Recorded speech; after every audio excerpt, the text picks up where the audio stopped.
Hey guys, how's it going? This is a little how-to on how to wire up an ALH standalone. Everyone wants a lot of money for their harnesses, and I don't want to pay that.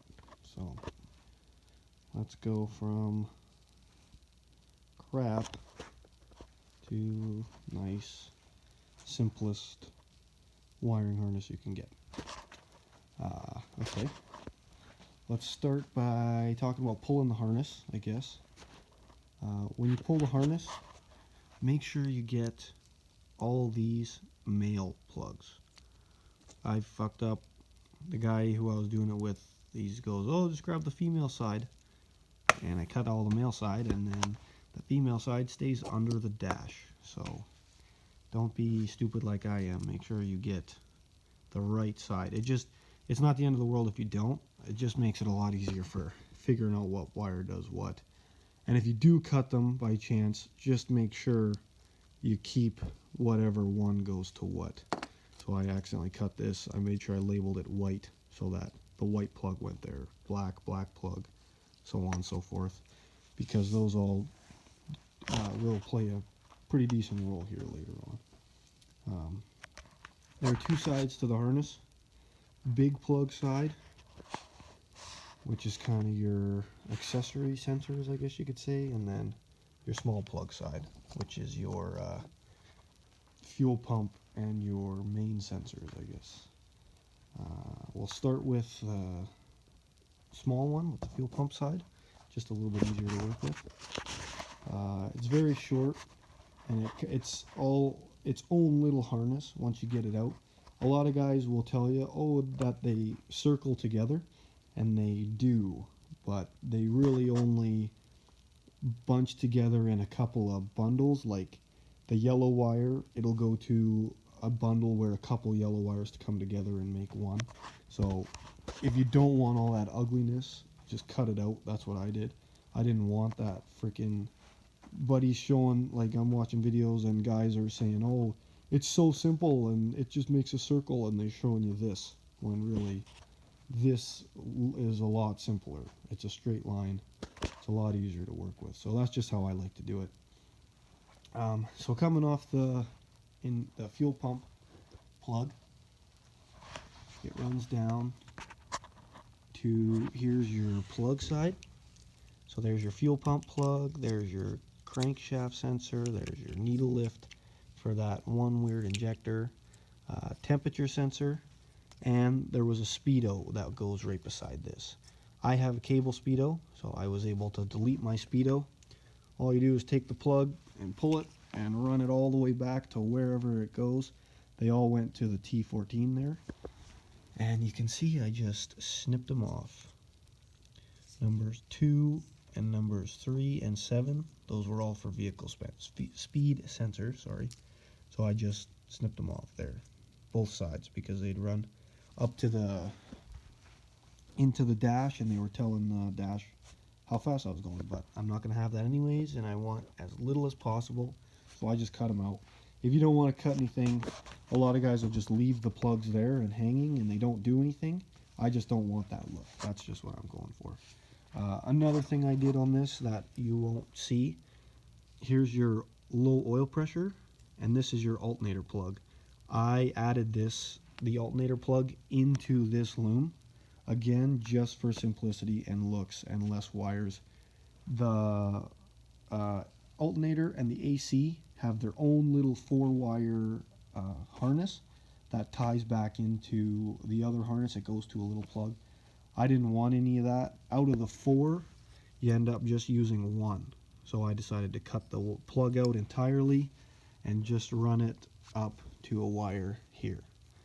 So that's my alternator light / trigger. If you care and that you're going to run a newer alternator in an older car, from what I've read, there's 2 wires in there. They're both coated in black, but on the inside one is blue, and I think, what color is that? I think one was green or something, but one is light blue, and you want to keep that.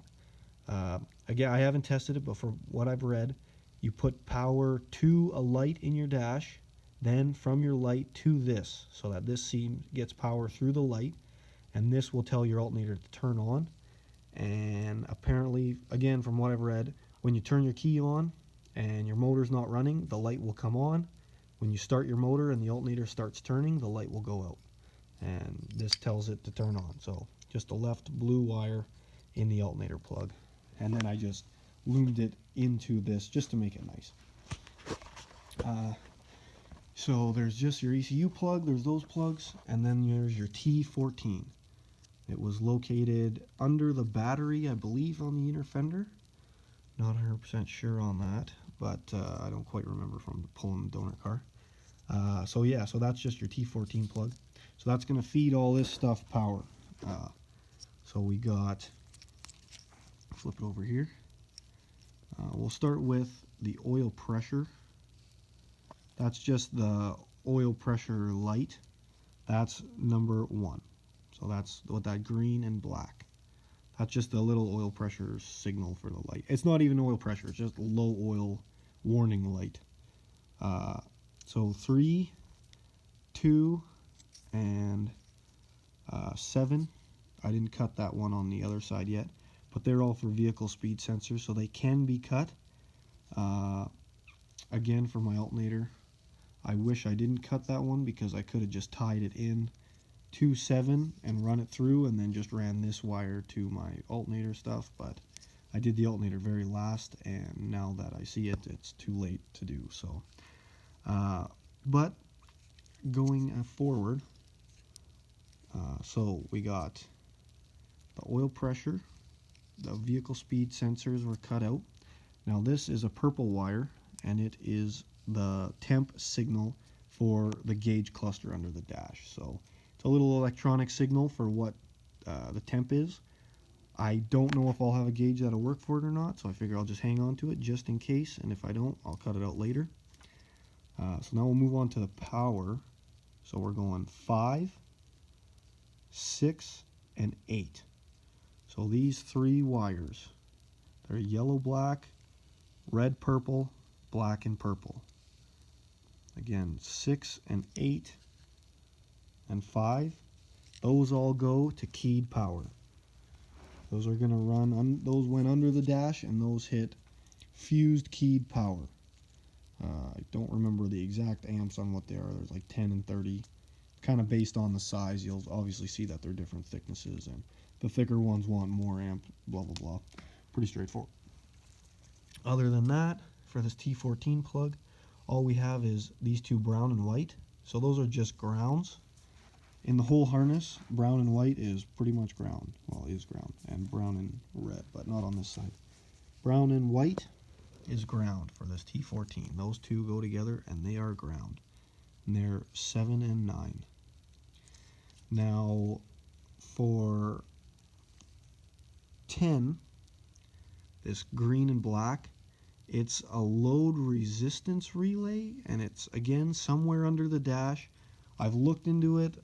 I cannot find any information on what this does, whether it's needed or not. So I thought I'll keep it there. If I start the car and run it and everything's going good and I end up just deciding one day I'll clip this off if I don't need it, or if it turns out I do need it, then I'll have to run that to something. But that runs to the ECU, so it's not like it runs to one of the sensors or anything. So I was hesitant on just clipping that off, but from what I've read, you don't need it. So I'm just going to hang on to it just to be safe. But so that's it for that side of the harness. That's the small plug. So now we will do the big plug.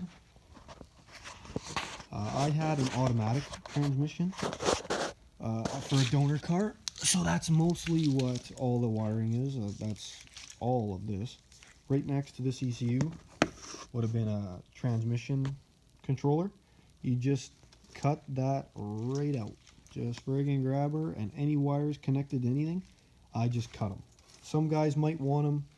I don't really know why. Some guys were saying maybe for vehicle speed, but all the vehicle speed sensor was in that other harness, so I don't know why you would need any of them. They always say, well, just leave a little bit, and if you decide later, but then they never end up using them. So I just decided to cut them short enough that they're not going to stick out of my harness, and you can't see them. They'll just be covered by that plug. So they'll be about 3 or 4 wires, I think, go from that ECU plug, feed into the loom here, and then run to the ECU. So I just cut those off. And then again, wherever they went, a couple of them went to these plugs. So you just cut them off again because they're absolutely useless. I'm pretty sure, from what I've read, I believe this black one, or this, yeah, the black one I think is, no, the white one, sorry, was all automatic transmission stuff. So even that, you won't need to have lots of that. That's these stupid mill plugs that I cut off by accidente. So yeah, so big plug, run it down. You can have multiple, apparently there's 3 different styles of glow plug wiring relays from what I found. They're completely, you can wire these standalone if you want. Like there's a lot of videos and pictures and stuff, and at the same time it's not that hard to figure out. Here's ground, and then this big one is power, so that powers the relay. This plug here goes to the things, the glow plug, sorry, and then these 2 wires. I'm not 100% sure which. This one's ground because it's brown and red, but one of these wires will be, like these 2 can tell it to turn on and off. So I'm not 100% sure how it works because I haven't looked into it. I'm just going to leave mine into my harness so that my ECU tells my glow plug to turn on. Then that way I don't have to mess around with it yet. But again, guys, I'll put it on a standalone just to a regular relay or a button, and then you just push the button, and as long as you're holding the button, the glow plugs are on. But we will not get into that right now. We'll keep going. Here's a ground. This is a brown and red. Those are grounds. So it'll just tie into, it's split off into here, and you can see it, there it is right there. It ties into 2 wires coming out, 1 goes back the other way. So brown and red, always ground. So anytime you have any of those, one of them went to that transmission controller, so I just snipped it off. But other than that, you always want to leave your grounds out. And if you happen to delete something and you know it has a pretty decent sized ground wire on it, instead of running it back to where it comes to, like this, and cutting it off, I would cut it off at the plug I'm deleting, put one of these heads on it, and just ground it wherever it is. Because you can never have too much ground. A lot of guys with these ECU problems, their first startup, 9 times out of 10, their ground is too weak or not hooked up or anything. I myself have even had that issue, and I've driven a car around for 2 weeks before I realized that I forgot to hook the motor back to the chassis, and that was my starting issue all the time. So it can be as simple as that, and even someone who half-ass knows what they're doing, I don't want to claim I know what I'm doing, but it's an easy thing to overlook. So again, the more grounds, the better. If you have any tails coming off, just cut them off, okay? And put a loop and ground them out. Okay, so aside from that, it really just comes down to sensors that you're going to need for your setup. You're probably going to need a MAF. Again, I don't know on your setup, and I'm not a tuner, so I don't know what you can get away with. I want to delete as much as possible, but from what I've heard, at minimum, you need the map and you need the MAF for sure, because that measures your airflow. And then the other sensors that are in that, because that's telling timing. But as far as this is your N75, I believe for now I might run a stock turbo, but I want to go away from the N75. I want to run a wastegate turbo. So from what I've read and heard, you can delete the N75. And then again, it's just a matter of running the wire all the way back to where it comes from and cutting the wire off just for looks. If you don't want to do that and you want to leave it in and just hanging there, it won't have any harm just laying there like this. So if you don't want to be cutting wires or nothing, that's fine too. So those are your sensors. I won't talk much about sensors because that pertains to your build. So we'll just throw all the sensors off to the side.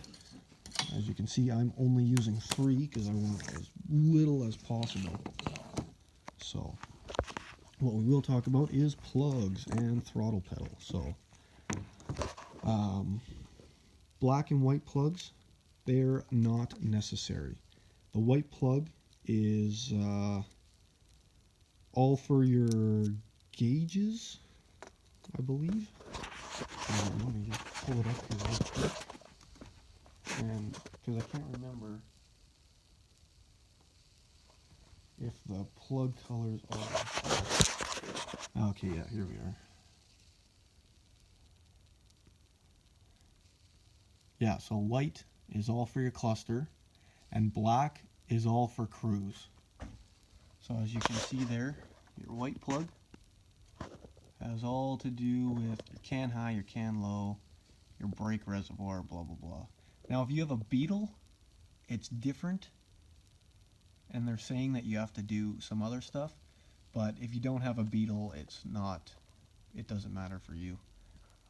So pretty much the white plug is useless if you don't want to use your old, or the gauge cluster that came in the donor car.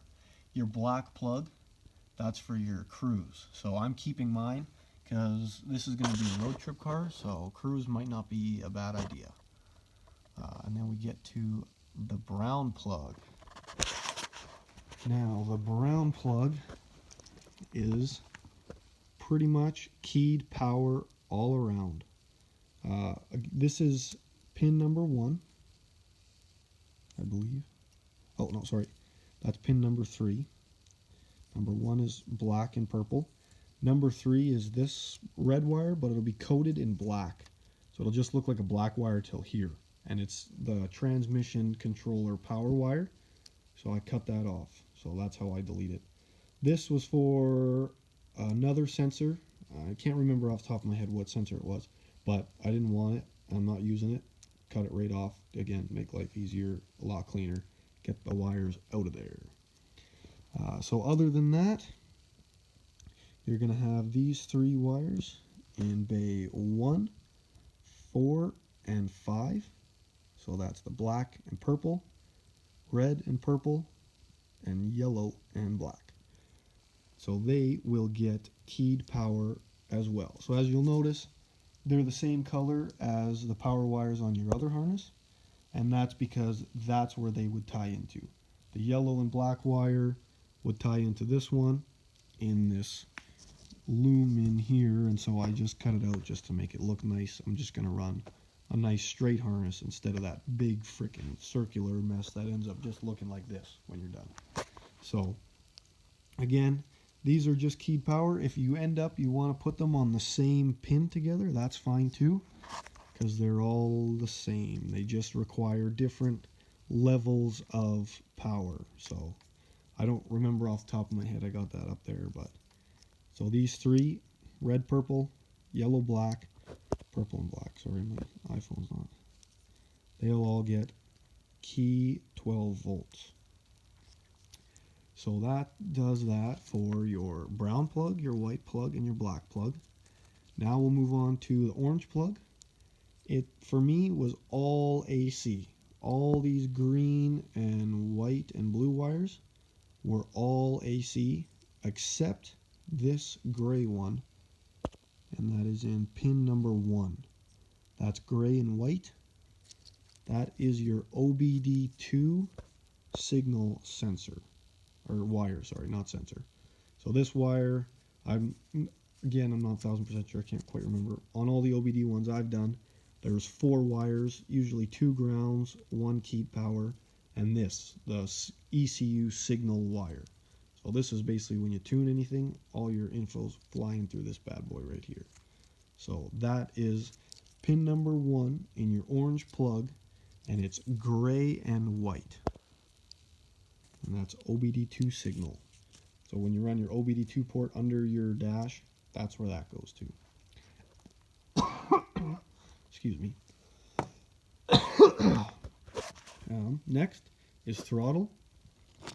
Again, I cut the wrong frickin' sides of the plugs off. Would have made my life easier if I didn't, because then I could have just left this here and worked with this. But live and learn, cut it off. So I'm just going to splice these all back together.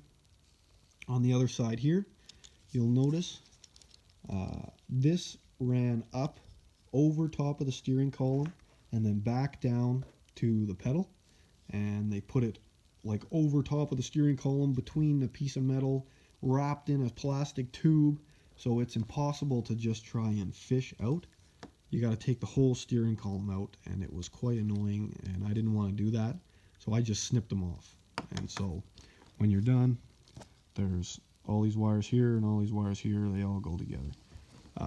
What you will notice though, again, if you cut those, and even when you cut them, or if you don't cut them, you'll still notice there is only 6 wires here, and there is 7 on the side of the plug that it's supposed to go to.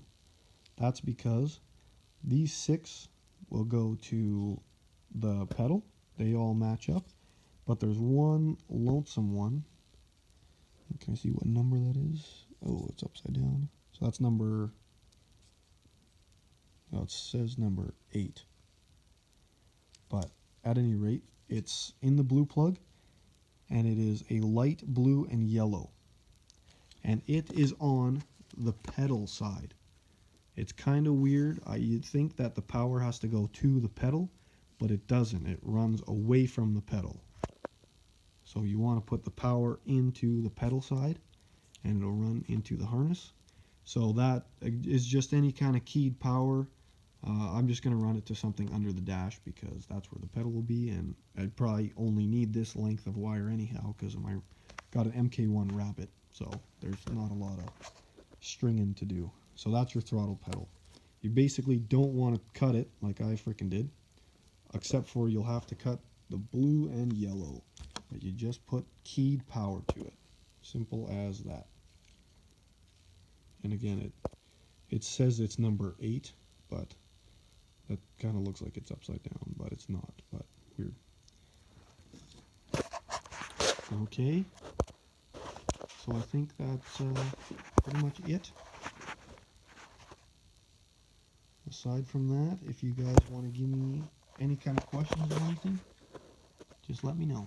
The camera's not focusing, but yeah, that's the end of it.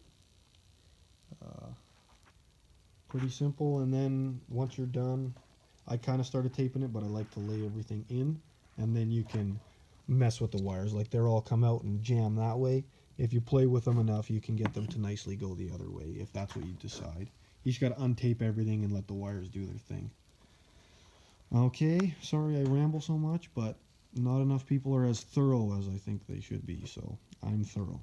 But again, I hope this helps. Let me know if it doesn't.